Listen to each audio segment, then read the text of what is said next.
there's lots of things to say. Look after your knees. It's very, very important in Tai Chi and Qigong to get these concepts working for you, because it'll avoid problems with the joints of the knee, and actually and in my experience, can actually help problems with the knees.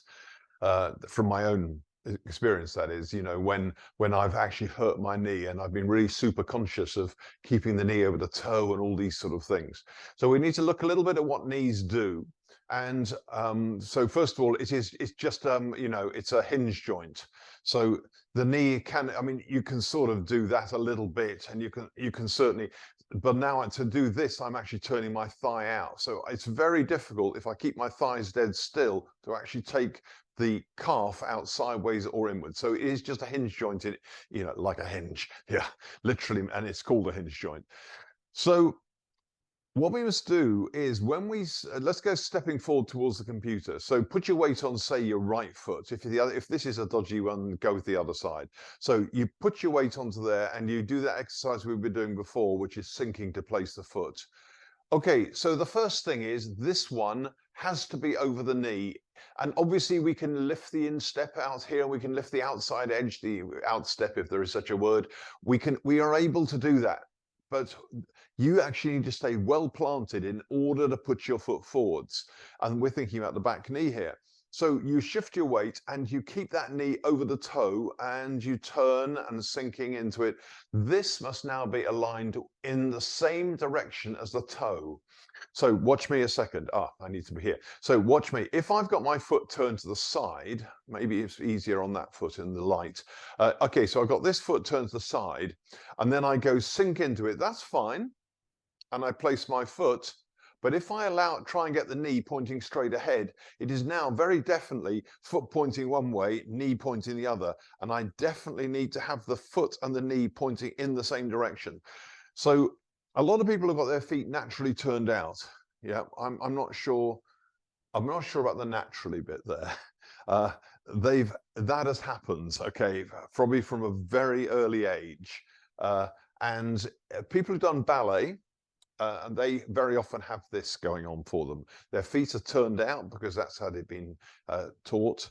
And certainly several people I've known in the past have had their feet turned out, and they walk with their feet slightly turned out to left and right. And it's okay. I mean, that's how, you know, if you've done ballet, it may be the case with you as well. But if you are like that, then you always have to make sure the knee faces towards the toe, whatever you're going to do. So let's say I'm going to place this foot with the weight on it, but my foot wants to turn out. In that case, I've got to let the knee go with it. I can't keep the knee going that way and the foot going that way. Otherwise, and let's try doing this deliberately, but careful, because you can hurt your knees. So put your weight on to, say, your whichever foot. Yeah, left foot there for me, or for you rather. And I place my heel and I turn the toe out as I move.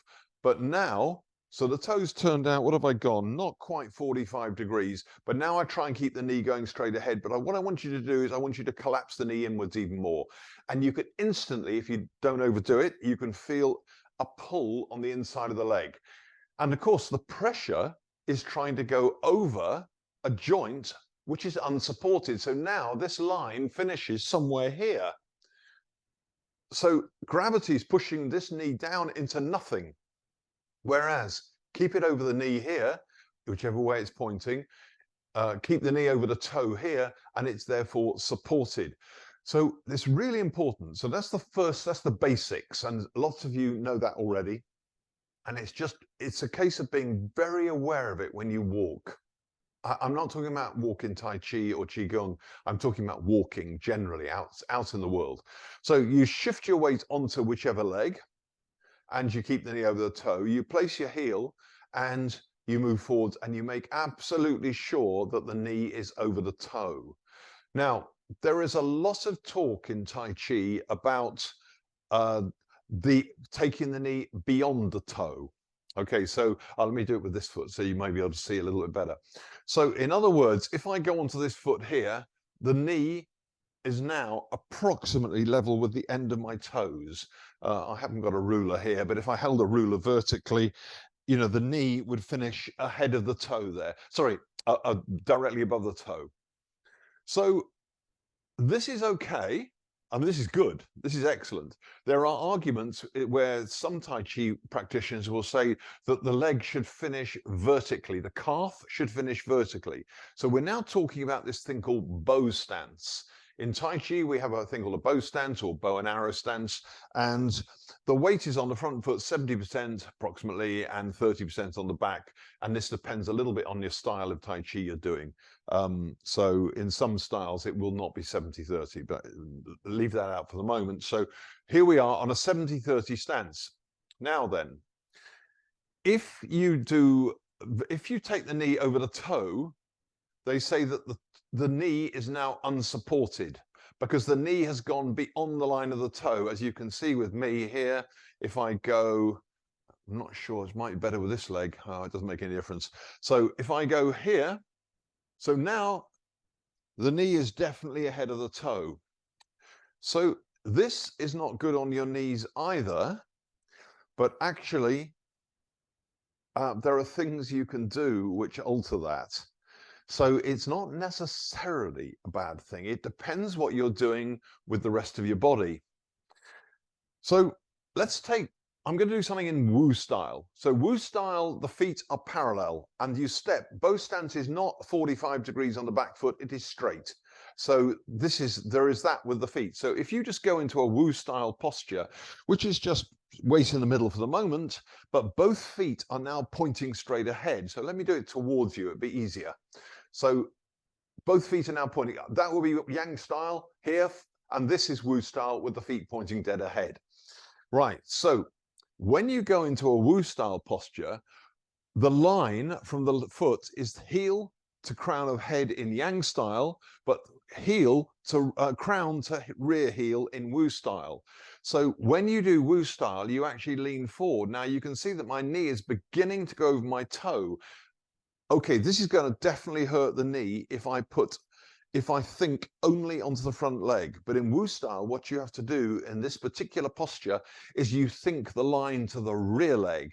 So that rear heel, you firmly push backwards into the floor behind you. So feet are pointing, dead ahead towards this wall. Yeah. And you lean your body forward, so we've got a straight line to the rear foot, but you really push that heel into the ground at the back. So although you've only got 30% of weight on it, the front knee can go over the toe very slightly because it's almost like you're transferring a lot of the thinking of the move, the pressure of the move into the rear foot. So when you're in this position, I can actually go quite low, the knee's quite significantly over the toe now, I feel, and it's not so bad. It takes the pressure off the front foot. If possible, avoid it. Generally, avoid knee over the toe, because the overall rule is that, even if you're doing Wu style, and you're going really low and you're really leaning forward and really pushing that back, that you can still hurt this knee. So you have to be a little bit cautious with that. So that's the second thing about it. So knee over toe at the front. So let's just go sink into this foot. You can turn it out if you want, it's fine. Yeah, you can turn this foot out, settle into it, make sure the knee is now pointing if you've got it turned towards the toe, step, sinking, place heel, and now move forwards and you're on your front foot. Now, this is Yang style, but that doesn't mean so we're 70-30. And I know I'm not onto Sun style yet, we'll get there in a minute. So here we're 70-30. Doesn't mean that you don't press that rear heel into the ground at the back. You do. You feel that you're pressing it into the ground. Okay, let's have a quick look at Sun style. And in Sun style, what you do is you place the foot and you get to this position, and then you push off the toe and bring your foot in. So we do reach the same position in Yang for a second, and then you push off the toe, release, and in. So maybe parallel, maybe behind, it varies on the particular movement. So Sun style, you could argue, is a kind of is an extension to the bow stance. That is a Sun style bow stance here to there. So arguably it's a little extension to the Yang one.